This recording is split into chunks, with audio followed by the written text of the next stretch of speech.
Seminya'nın Dünyası adlı kanalımdan selamlar, sevgiler. Mutfağıma hoş geldiniz. Bugünkü tarifim tavuklu kabak sandal. Kabakları haşlamadan yapacağım. Köz tadında lokum gibi çok lezzetli oluyor. Denemenizi tavsiye ederim. Ben tavuk sandal için 4 tane kabak kullanacağım. Kabakların sap kısmını alıp ortadan ikiye kesiyorum.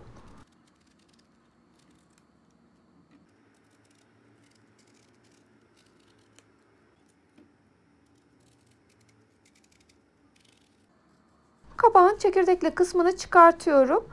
Ben önce dışını bıçakla çok az kesiyorum. Daha sonra tatlı kaşıkla temizleyeceğim. Siz isterseniz oyacakla da temizleyebilirsiniz. Temizlerken kabakları çatlatmamaya, kırmamaya çalışıyorum. Bu arada kabakları da çok inceltmeyin. Biraz etli bırakın içine.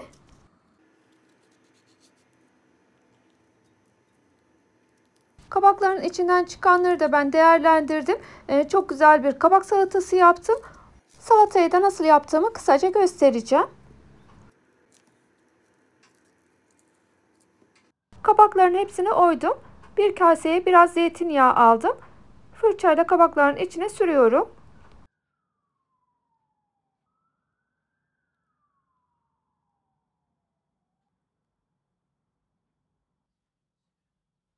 Fırını da 220 dereceye ayarlamıştım. Isındıktan sonra kabakları fırına koyuyorum.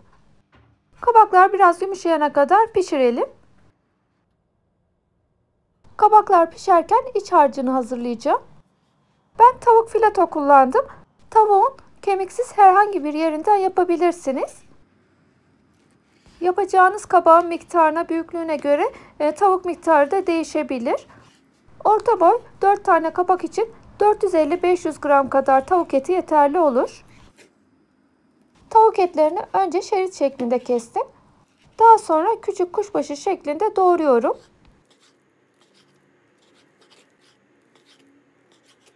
Bir tane kuru soğan, 2 diş sarımsak, 2 tane yeşil biber ve 1 tane kapya biberim var.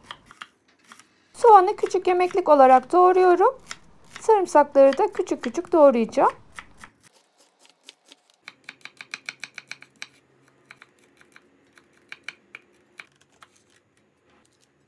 Biberlerin de çekirdeklerini alıp küçük küçük doğrayalım.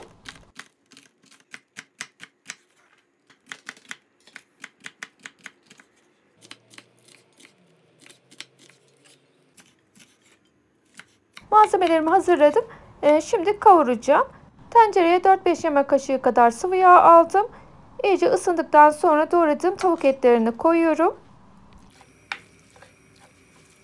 Yüksek ateşte karıştırarak önce mühürleyelim.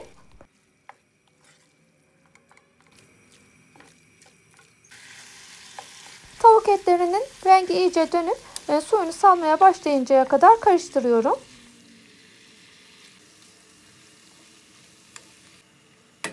Bakın tavuk etlerin rengi iyice döndü. Suyunu da salmaya başladı. Şimdi orta ateşte ara ara karıştırarak suyunu çekip yumuşayana kadar tavuk etlerini pişireceğim.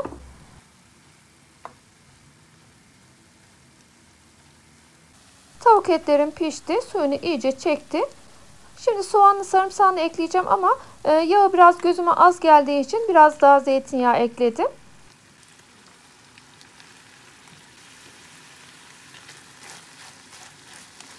Soğanlarla birlikte 3-4 dakika daha kavurup biberleri ekleyeceğim.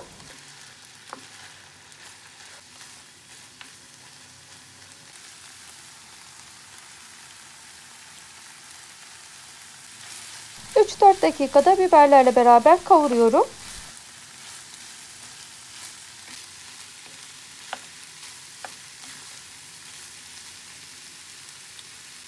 Bir çay kaşığı kadar karabiber ve tuzunu ekliyorum.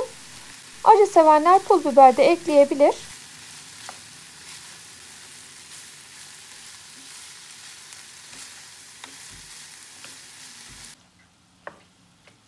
Tavuklu harç hazır. Şimdi beşamel sosunu pişireceğim. Tencereyi kenara alıyorum.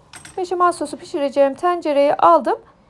İçine 2 yemek kaşığı kadar tereyağı alıyorum. Orta ateşte eritelim. Tepeleme 2 yemek kaşığı da un ekliyorum. Unun çiğ kokusu gidene kadar yağla beraber kavuruyorum.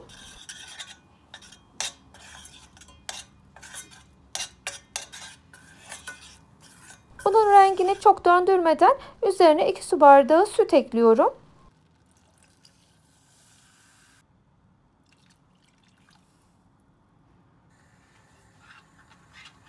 Orta ateşte koyulaşıncaya kadar pişirmeye devam edeceğim.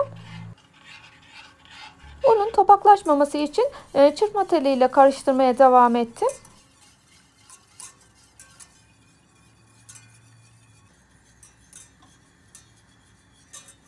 Beşamel sosu koyulaşmaya başladı.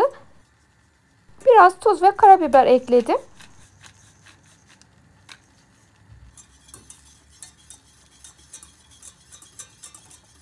Büyük göz göz olana kadar karıştırmaya devam ediyorum.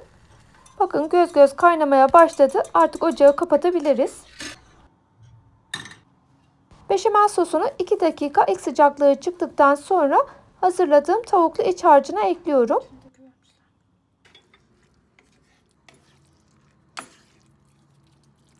Beşamel sosuyla tavuklu iç harcını iyice karıştırıyorum. Bu arada fırındaki kabaklar da pişti. Çatalla kontrol ederek fırından çıkarttım. Hafif üzerleri kızardı. Biraz da yumuşadı. Çok yumuşamasına gerek yok. Fırında biraz daha pişecekler. Şimdi hazırladığım beşamel soslu tavuklu iç harcından dolduruyorum.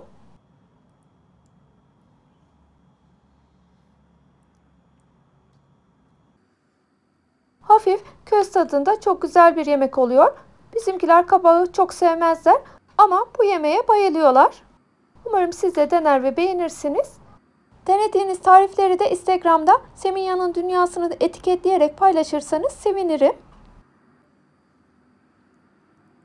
Kabakları doldurmaya devam ediyorum.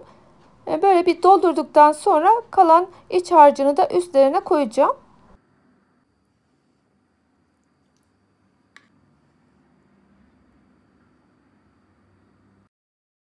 Kabakları doldurdum. Şimdi üzerlerine rendelediğim kaşar peynirinden biraz serpiyorum.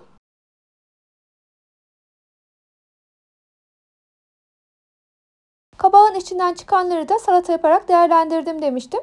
Onu da göstereyim. Kabağın içinden çıkanları zeytinyağıyla kavurdum. Ayrıca sarımsaklı yoğurt hazırladım. Kavurduğum kabakları sarımsaklı yoğurda ekliyorum. 1 çay kaşığı pul biber ekledim. Yarım demet de doğradığım dereotlarını ekliyorum. İyice karıştıralım.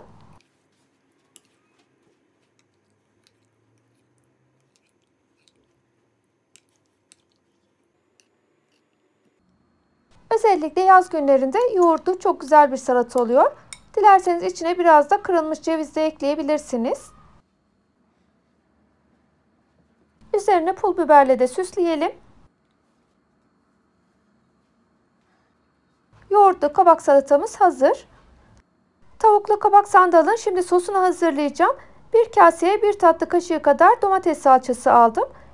Üzerine 1 su bardağı sıcak su ekliyorum. Salça iyice ezilene kadar karıştıralım. Hazırladığım salçalı sosu kabakların üzerine gelmeyecek şekilde aralarından döküyorum.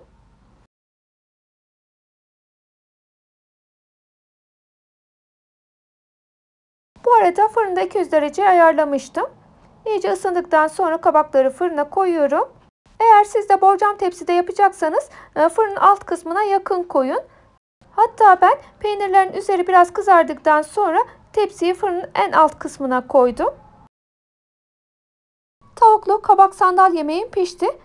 Pişme süresi fırına göre değişebilir. Yaklaşık 20-25 dakikada pişiyor. Siz de suyunu biraz çekip üzerleri hafif kızarana kadar pişirin. Üzerlerine doğradığım dereotlarından serpiyorum. Köz tadında hafif çok güzel bir yemek oluyor. Ben yanına pirinç pilavı yapmıştım. Bulgur pilavıyla da servis edebilirsiniz. Şöyle bir tanesini alıp göstermek istiyorum.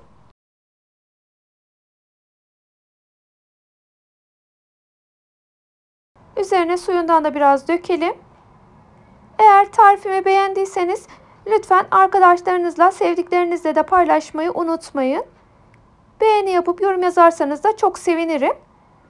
Şöyle keserek de göstereyim.